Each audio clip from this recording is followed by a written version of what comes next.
Je m'excuse un peu cette semaine car cette vidéo aura des thématiques assez lourdes, mais importantes d'après moi et il faut en parler. Je sais que vous venez pas forcément toujours pour des choses un peu négatives et déprimantes sur cette chaîne et je le comprends et je vais mettre un peu des timecodes spécifiques cette fois-ci que je vous conseille encore une fois de suivre et de vous y intéresser. Mais je sais qu'il y en a plein qui veulent pas parce qu'ils veulent éviter la négativité sur les réseaux et vous pouvez avec les différents timecodes. Mais il fallait que je vous fasse un peu ce disclaimer au début parce que je vais rentrer dans des choses qui sont importantes d'après moi. Salut à tous, ici Reg, bienvenue dans les actualités cinéma et séries de la semaine. Comme d'habitude, dans la description, dans le commentaire épinglé, il y aura les timecodes de toutes les actualités. Il y en a quand même beaucoup cette semaine, cinéma, séries et jeux vidéo. Je vous incite encore une fois à vous intéresser à toutes les actualités, car l'objectif, c'est qu'on en débatte. J'ai envie de vous donner mon avis sur l'actualité, pas juste de faire un listing bête et méchant, et j'ai surtout envie d'avoir votre avis sur la question. Et cette semaine, c'est assez costaud. Et avant d'en parler plus en détail, j'aimerais remercier le partenaire officiel de cette vidéo, CyberGhost VPN et ses 38 millions d'utilisateurs et presque 5/5 sur Trustpilot. Vous les connaissez, c'est grâce à eux que je peux faire plein de vidéos, mais aussi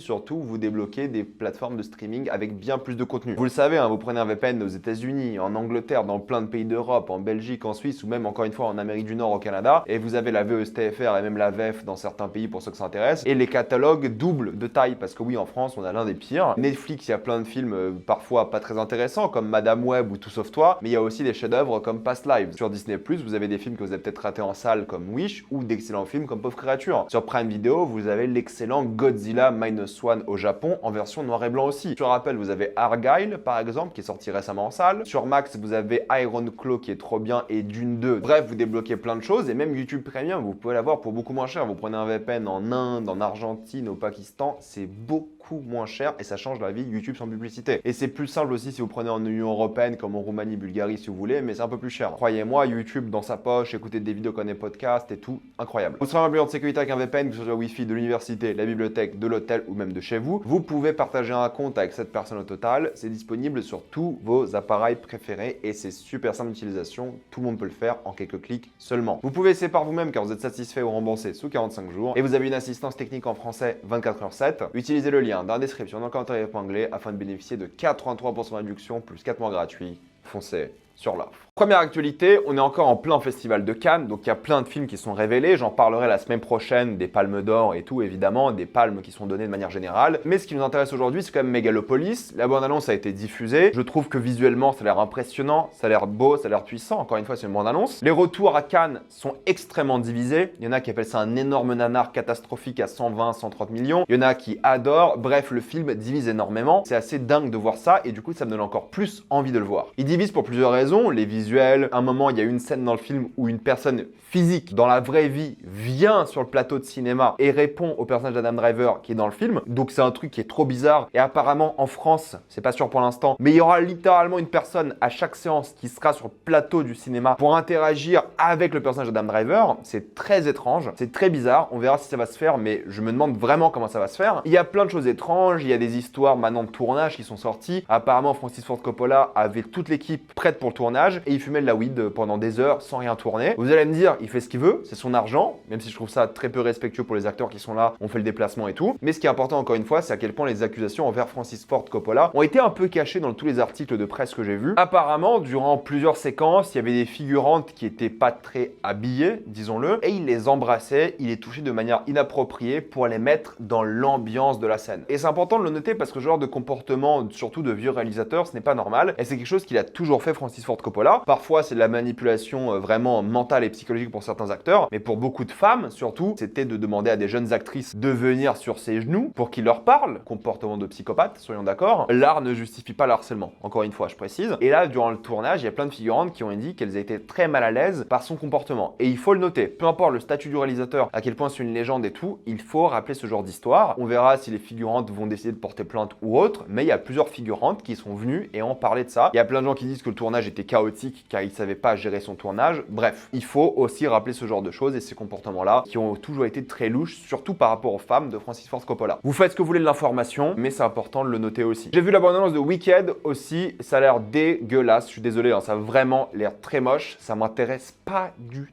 tout. tout. J'aime bien les comédies musicales pourtant, mais alors là, ça fait genre 10 ans ou 15 ans que ce projet est prévu et que c'est moche. Oh là là là là. Insidious 6 a été officialisé, il sortira en été 2025. C'est pas du tout une saga que j'ai suivie personnellement, c'est pas du tout une saga qui m'intéresse. Le dernier avait bien marché, donc il y aura une suite. Mohamed Rasulov qui est au festival de Cannes, réalisateur iranien, je sais que c'est un peu particulier de parler de l'Iran aujourd'hui vu l'actualité, mais il présente un film en compétition officielle. Il s'appelle The Seed of the Sacred Fig et ce qui est intéressant par rapport à ce réalisateur-là, c'est qu'il a été condamné à 8 ans de prison en Iran et qu'il a fui l'Iran. Il était condamné car il critiquait la censure du gouvernement iranien et il critiquait surtout le gouvernement iranien de base et il est en train d'être réfugié tout simplement en Europe et d'autres pays et il a un peu peur pour sa vie, mais son film est quand même présenté à Cannes et je pense que c'est important de se battre pour la liberté d'expression, surtout des auteurs, des réalisateurs. Ça arrive dans plein de pays, Il y a plein de réalisateurs, d'auteurs de livres et tout qui sont condamnés car ils critiquent leur gouvernement, comme en Russie par exemple, comme beaucoup de pays du Moyen-Orient. Il y a beaucoup de journalistes d'ailleurs du Moyen-Orient qui sont exécutés pour les critiques du gouvernement et les critiques du gouvernement et de tous les pays d'ailleurs doivent être essentielles dans la liberté d'expression des gens, que ce soit des artistes ou pas d'ailleurs, mais que des artistes et des journalistes soient menacés de prison pour des critiques légitimes de gouvernement, c'est la preuve que tu vis dans une dictature. Il veut retourner en Iran, il a dit que même s'il fera face à de la prison, il a envie de créer de l'art et il le fera le plus possible, mais il a envie quand même de retourner dans son pays natal, parce que c'est son pays tout de même quoi. Et c'est pas parce que les gouvernements en place l'oppressent qu'il n'aime pas son pays, qu'il ne veut pas y retourner. Donc on lui souhaite évidemment un bon courage. Les 7 samouraïs d'Akira Kurosawa, peut-être son plus grand chef-d'œuvre de l'histoire, a été présenté à Cannes dans sa version 4K remasterisée et le film sera disponible en salle le 3 juillet. Je sais que vous n'êtes pas beaucoup à aller voir des films en salle, surtout des anciens, et moi non plus d'ailleurs, j'ai commencé à m'y mettre récemment, mais s'il vous plaît, si vous voulez voir l'une des plus grandes œuvres de l'histoire du cinéma, le 3 juillet, les 7 samouraïs, la version 4K apparemment est bien, et j'espère qu'il y aura un Blu-ray 4K car ça sera un achat Day One pour moi. C'est un long film,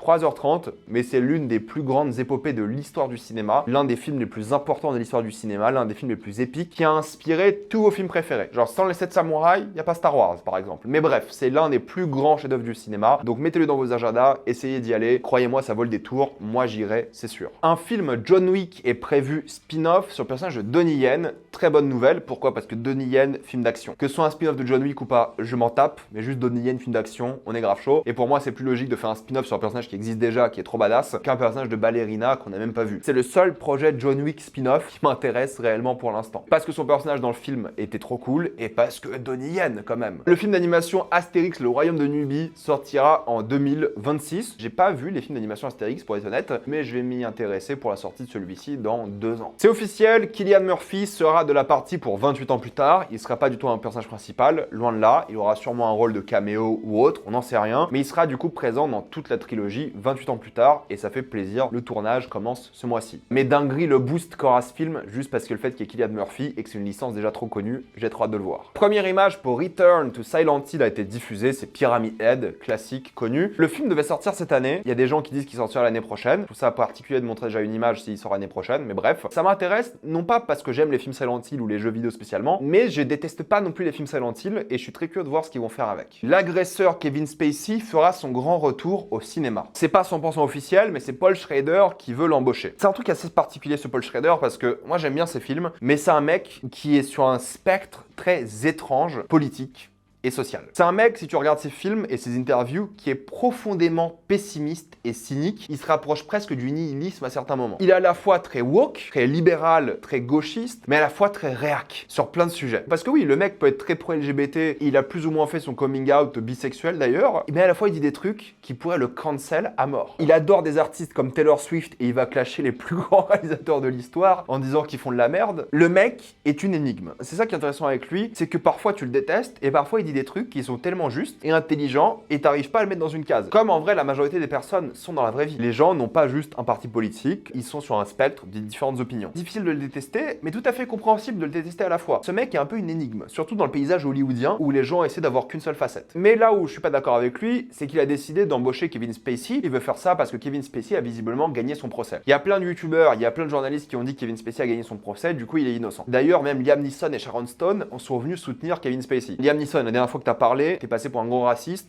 je pense que tu dois arrêter. Et Sharon Stone, s'il te plaît, tais-toi. Parce que l'excuse, c'est que c'est un grand acteur, il devrait revenir. Le cinéma manque Kevin Spacey. Le cinéma ne manque pas du tout Kevin Spacey, c'est faux. Un rappel des faits tout de même. Il est accusé par au minimum 30 hommes. Agression sexuelle privée, à des soirées où il y avait des témoins, sur des tournages avec des agressions sexuelles, attouchements et viols. Sans parler de ses horribles comportements sur tous les tournages de tous ces films, tout le monde le trouvait insupportable. 3 accusateurs sont décédés après les accusations. Très étrange. Certaines accusations sont de Los Angeles, d'où son procès là-bas, et certaines de Londres, d'où son procès là-bas aussi. Rappelez-vous, son excuse officielle, lorsqu'il a été accusé de ça, c'était de dire que c'était des erreurs de jeunesse. On parle d'enfants, encore une fois. On parle de personnes qui avaient 13, 14 ans. C'était de dire qu'il est quelqu'un qui flirte beaucoup avec des enfants, encore une fois, ou des adolescents, si vous voulez être précis, et c'était de faire son coming out bisexuel. Son excuse pour les agressions était de dire qu'il était gay, ou bi, peu importe. Il n'a pas nié les faits. Il a dit que c'était des erreurs de jeunesse, mais qu'il a fait. Il a été jugé car manque de preuves. En même temps, comment tu veux trouver des preuves d'une agression sexuelle à une soirée il y a 30 ans? Cette victime-là avait 14 ans, et il y avait aussi des victimes qui étaient moins connues, et des victimes de parents connus d'ailleurs, qui se sont battus pour leurs enfants, ou pas dans certains cas. Mais manque de preuves, ça ne veut pas dire non coupable. Et d'ailleurs, il n'a pas été jugé non coupable. On l'a jugé qu'il n'y avait pas assez de preuves pour déterminer sa culpabilité. Et vous le savez, les cas d'agression sexuelle de viol sont quasiment impossibles à prouver au tribunal. Ça n'arrive quasiment jamais parce que c'est très difficile de les prouver vu les circonstances. Il était obligé de payer 31 millions de dollars à Netflix car dans son contrat, il n'a pas respecté quelque chose, c'est-à-dire pas d'agression sexuelle sur tournage. Une dizaine d'employés de House of Cards l'ont accusé et certains ont même quitté la production par la suite. Dans le premier procès, ils n'ont pas pu juger sa culpabilité. Dans un procès récent, c'est la même chose. Le jury, par manque de preuves, n'a pas pu le condamner et dire qu'il était coupable. Encore une fois, ça ne veut pas dire qu'il est non coupable. C'est facile de gagner des procès comme ça. C'est très facile pour l'agresseur de le faire, tout le monde le sait, il y a énormément de cas comme ça. Mais je suis désolé, quand tu as 30 plus accusations au cul, sur plusieurs décennies, à plusieurs soirées, sur plusieurs tournages, ce n'est pas normal. Plein de gens disent que c'est un prédateur sexuel. Et dans n'importe quel autre métier, tu te serais fait virer comme ça, sans même aller au tribunal. Mais vu que c'est un artiste, on l'excuse. Je suis désolé, mais le cancel est mérité. Et tous les gens qui défendent Kevin Spacey, ce n'est pas normal. C'est un agresseur, un prédateur, et c'est normal que personne ne veuille bosser avec lui. D'ailleurs, rappelez-vous, la seule raison pour laquelle les gens bossaient encore avec lui, il était un nom trop connu et il ramenait du marketing important. Mais dès qu'il y avait une excuse pour le virer, Ridley Scott n'a pas hésité. Ridley Scott, dès les premières bêtises qui ont été annoncées, il la tège directement. Et les studios voulaient pas le tège, parce que Kevin Spacey était un gros nom. Mais Ridley Scott s'en est débarrassé, quitte à retourner des séquences de son film et à coûter plusieurs millions de dollars, juste parce qu'il supportait pas Kevin Spacey. Donc non, ce n'est pas normal de défendre Kevin Spacey et son retour n'est pas normal au cinéma. Maintenant, on va parler un petit peu box-office. Fall Guy, énorme flop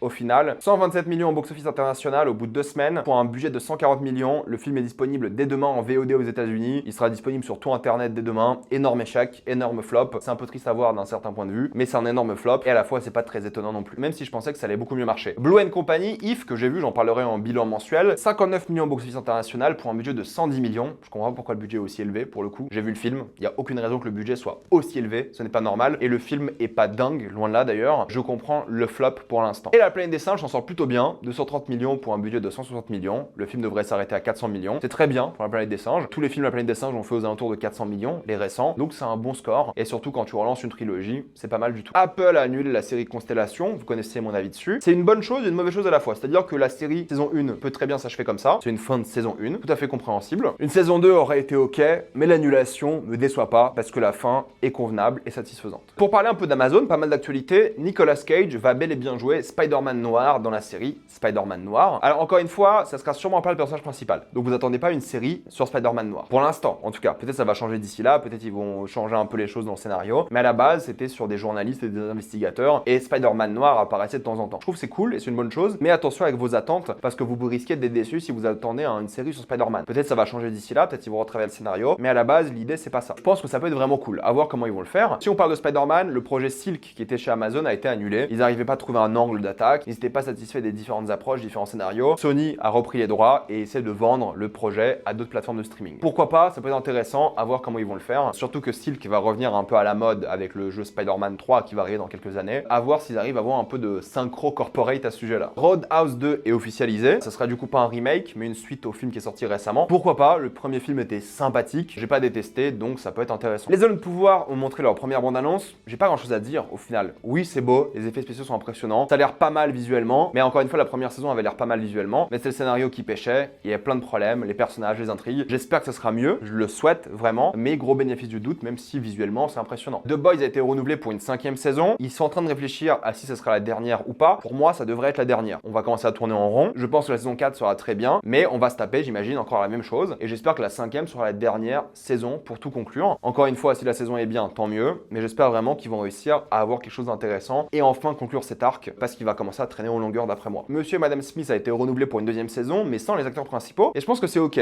Je pense que leur arc s'est bien conclu dans la première saison. Et faire une deuxième saison sans eux, mais d'autres agents Smith, ça peut être intéressant aussi. Donc pourquoi pas. La série Tomb Raider est de nouveau officialisée. Rappelez-vous, elle était déjà officialisée à l'époque. Phoebe Waller-Bridge a pris un énorme chèque de 60 millions à l'époque pour faire 2 séries, je crois, chez Amazon. Une série idée originale et une série Tomb Raider. Elle bosse enfin sur la série Tomb Raider. On verra ce que ça va donner. Mais normalement, elle va se faire et je pense que ça peut être une bonne idée, surtout vu la scénariste. Chez Disney+, c'est Agatha All Along qui sortira le 18 septembre. Je n'y crois pas, ça m'intéresse pas, je pense que ça va flopper. Iron Heart en 2025, je pense que ça va flopper aussi, ça n'intéresse personne. Daredevil, ça intéresse les gens, ça sera en mars 2025 et ça aura 9 épisodes au lieu de 18. Vous savez, à l'époque, il y avait 18 épisodes qui étaient prévus, mais là, au final, ils vont en faire que 9 et ça va sortir en mars. Ça peut être intéressant, on verra bien. Mais je comprends aussi les gens qui sont énervés parce qu'on est passé de 18 épisodes à 9. Mais si c'est 9 épisodes plus qualitatifs que les 18, moi ça me va. Et Shogun a été renouvelé pour une deuxième et troisième saison. Vous savez ce que j'en pense, j'en ai déjà parlé la semaine dernière. Je suis un peu déçu qu'ils oublient le côté adaptation, parce qu'encore une fois, lorsque les scénaristes créent du contenu qui n'est plus adapté, donc ils créent leur propre histoire, ça peut être assez mauvais. À voir, mais s'ils sont confiants, s'ils ont une idée, pourquoi pas. Mais je suis pas très fan de cette idée, même si je pense que ça peut être bien. Chez Netflix, une série Terminator animée sortira le 29 août. Ça peut être intéressant. J'aime bien les animés Netflix, surtout quand ils prennent des licences connues. Ça peut être cool, on verra bien. Une saison 2 officialisée pour Le Problème à 3 corps. Je suis content parce que je trouve la série bien, pas parfaite, mais vraiment cool. Et ils veulent conclure les bouquins, donc j'imagine qu'une deuxième et troisième saison, mais pour l'instant qu'une deuxième a été officialisée. Les premières images de Liam Hemsworth en Geralt ont été diffusées, mais voilà, des images de tournage, donc pas des images officielles. Je pense que ça va le faire. Oui, ça sera un downgrade évident, et le souci c'est pas Liam, hein. C'est les scénaristes qui ont fait n'importe quoi avec cette série. Encore un article est sorti sur Netflix qui a annulé un projet d'un réalisateur connu, c'est David Cronenberg. Son film qui est présenté à Cannes là a été annulé par Netflix, et il a dû trouver d'autres boîtes de production. Il a réussi, tant mieux, et maintenant son film est à Cannes, chose qui n'aurait pas été possible avec Netflix, parce que Netflix ne peut pas être présent à Cannes, mais ça montre encore une fois à quel point Netflix s'en fout des auteurs aujourd'hui. Et la saison 2 de Squid Game sortira en décembre, j'ai hâte pour le coup de la voir, même si encore une fois je pense pas qu'elle a besoin d'une saison 2. Chez Max et Warner, c'est Dune Prophecy qui a eu le droit à sa première bande-annonce, la série sort cet automne. Oui, ça a l'air ok, pas mal, ils reprennent vraiment l'esthétique des films. Encore une fois, tout dépend du scénario, tout dépend de comment ils vont gérer ça, mais je suis intéressé. Mortal Kombat sort en octobre 2025, ce qui est étonnant, normalement le film devrait sortir cette année. Le tournage est fini depuis un moment, mais ça sera une sortie cinéma. Donc je pense qu'ils vont bien travailler la post-prod, ils veulent vraiment réussir la campagne marketing, et du coup ils disent octobre 2025. Moi j'avais bien aimé le premier, j'ai hâte de voir la suite, je m'étais bien éclaté, mais c'est quand même dans longtemps, surtout que le tournage s'est fini il y a quelques mois déjà. Sorti 2 ans après le tournage, c'est particulier. Supergirl en juin 2026, c'est officiel, le tournage devrait commencer l'année prochaine. Je suis très curieux de voir comment ça va se faire parce que si Superman flop, ça sera très mal parti pour cet univers. Des images de Bella Ramsey dans The Last of Us saison 2 ont été diffusées. Plein de gens sont énervés parce qu'apparemment il n'y a pas assez une grosse évolution physique entre la saison 1 et 2, surtout comparé au jeu. C'est du chipotage, soyons d'accord. Tout va dépendre de l'acting, tout va dépendre du scénario. Bella Ramsey était géniale dans la saison 1. Que l'évolution soit pas extrêmement physique, c'est pas si grave que ça. Et je pense que là ils ont pris une image qui est ou d'un flashback ou qui ressemble beaucoup au Bella de la saison 1. Mais croyez-moi, on verra la différence physique de Bella dans la saison 2. C'est juste que l'image qui est diffusée est pas la plus excellente d'après moi. Mais croyez-moi, la différence sera bien présente et on va fermer notre bouche quand on verra la série comme d'hab. Donc les critiques ne sont d'après moi pas du tout légitimes. D'ailleurs, les fans des jeux vidéo sont les premiers à dire que la saison était pas bien, alors qu'elle était bien. C'était vraiment une excellente saison. Donc là, ils gueulent encore une fois sur le physique de Bella, comme d'hab, toujours. Elle va nous prouver le contraire très rapidement. Et encore une fois, c'est pas le physique qui compte dans une série, c'est surtout l'acting. Et le physique était surtout là pour symboliser la manière dont il a évolué. Mais c'est évident que l'actrice qui a 20 ans, je crois, avait l'air d'en avoir 14 dans la saison 1. Et là, dans la saison 2, elle aura l'air d'avoir 20 ans. L'écart qui est présent dans les deux jeux. Donc non, je ne m'inquiète pas pour ça. Et je pense que là, c'est du chipotage que font les gens, d'après moi, de manière non légitime. Nouvelle bande-annonce aussi de House of the Dragon. Ça a l'air incroyable. J'ai trop hâte. Ça va être exceptionnel. Évidemment, on va kiffer. Y a rien à dire. Ça a l'air dingo. Et le film de Zack Cregger qui a fait le très bon Barbare sortira en 2026. Encore une fois, une date de sortie assez lointaine, mais j'ai hâte de voir ce que ça va donner. Quelques news jeux vidéo avec GTA 6 qui sortira en automne 2025 pour l'instant. C'est dans 1 an et demi. Il y a encore des chances qu'il soit décalé, mais je pense que c'est une belle date de sortie pour le coup. Apparemment, Valve travaille sur un compétiteur à Overwatch ou un truc comme ça. Moi, Valve, même si j'ai passé des centaines ou des milliers d'heures sur leur jeu d'ailleurs, du moment qu'ils font pas des jeux solo, aujourd'hui ça m'intéresse pas. Mais vu que c'est Valve, je vais essayer. Après, si c'est comme artefact, comment dire que ça m'intéresse pas des masses. Mais vu que c'est Valve, quand même, bénéfice du doute. Une rumeur sur Total War Star Wars. Oh là là là là. Si c'est vrai, oh là là là là là. J'adore Total War, j'en ai fait plein, mon préféré ça reste Shogun 2, c'est aussi le dernier que j'ai fait d'ailleurs. Mais si on arrive à reprendre un peu l'ambiance Empire at War, mais en mode Total War, comment je serais content. Un jeu de stratégie Star Wars, c'est vraiment ce qui me fait kiffer. Et maintenant, la grosse actualité jeux vidéo, c'est Assassin's Creed Shadows. Être noir cette semaine, c'est vraiment pas facile. Polémique, Assassin's Creed Shadows se passe au Japon féodal, un jeu qu'on attend depuis une décennie dans le monde d'Assassin's Creed, qui arrive d'après moi un peu trop tard. J'en ai parlé dans ma vidéo Ghost of Tsushima d'ailleurs si vous voulez. Bref, je vais pas relancer le débat ici. Moi, ce qui me dérange, c'est pas le personnage noir. Moi, ce qui me dérange, c'est Ubisoft. J'ai toujours un peu peur avec eux, mais bref. Dans Assassin's Creed Shadows, vous pouvez interpréter le personnage de Yasuke. Yasuke est un personnage historique qui était ou un reteneur d'armes ou un samouraï. J'ai pas fait assez de recherches, mais au Japon, il est considéré comme un samouraï d'après ce que j'ai vu. Pour moi, j'ai vu que des racistes dire que c'est un reteneur d'armes, des racistes qui sont devenus d'un coup spécialistes en histoire japonaise féodale, qui sont là en train de le dégrader. Non, c'était juste un esclave qui tenait des armes et pas un samouraï. De tout ce que je connais de la culture japonaise et de toutes les œuvres dans lesquelles j'ai vu Yasuke au Japon, ça a toujours été un samouraï. Qu'il soit un samouraï dans la vraie vie ou pas, dans l'histoire, peu importe, au Japon, c'est accepté comme un samouraï. Donc Yasuke est un samouraï dans Shadows, et les historiens de service racistes sont là en train de dire non, c'est dégueulasse, on devrait jouer un samouraï japonais, bien samouraï. Oui, vous pouvez y jouer. Elle est là, femme japonaise. Imaginez s'ils avaient sorti la même version, mais qu'avec une femme jouable. Non, j'ai envie de jouer un homme, oh c'est le wokisme et tout. Oh, c'est bon. Moi, ma critique que je peux faire à ça, pour Yasuke, c'est que d'après moi, ils ont brisé une tradition qui est stupide. Assassin's Creed ont toujours pris des personnages en personnage principal qui n'existaient pas. Pour moi, ils auraient très bien pu prendre un personnage noir samouraï, mais sans l'appeler Yasuke. Ils auraient juste dû prendre un personnage noir samouraï. Ils avaient l'excuse de dire, ok, bah ça existait parce qu'il y a Yasuke. Le fait de casser un peu cette tradition-là, de prendre un personnage qui a réellement existé, je trouve ça un petit peu décevant. C'est ça mon seul problème avec cette annonce-là. Le fait que ce soit un samouraï noir, ça va être hyper intéressant. Le fait que ce soit un samouraï, qui soit noir, qui soit un esclave et qui doive faire sa place dans une communauté, dans un pays, mais c'est les thématiques d'Assassin's Creed. Il n'y a rien de plus Assassin's Creed qu'un noir samouraï qui veut rentrer dans la société japonaise en tant qu'assassin ou autre. C'est Assassin's Creed à donf. Et si vous voulez jouer un japonais, vous pouvez, une japonaise même, est trop cool, une japonaise. La place de la femme au Japon est différente et tout, c'est beaucoup plus intéressant que refaire un truc qui est déjà fait dans Ghost of Tsushima. Là, il se différencie clairement de Ghost of Tsushima, ce qui est une bonne chose, et ça va apporter des thématiques qui sont complètement différentes. Un noir et une femme, incroyable scénaristiquement. Au Japon, tout le monde kiffe cette annonce, ils kiffent Yasuke au Japon, culturellement c'est une dinguerie à quel point ils kiffent, et il y a les racistes qui vont vous dire non mais regarde, la bande-annonce Ubisoft Japon, elle a plein de dislikes. Premièrement, tu peux pas voir les dislikes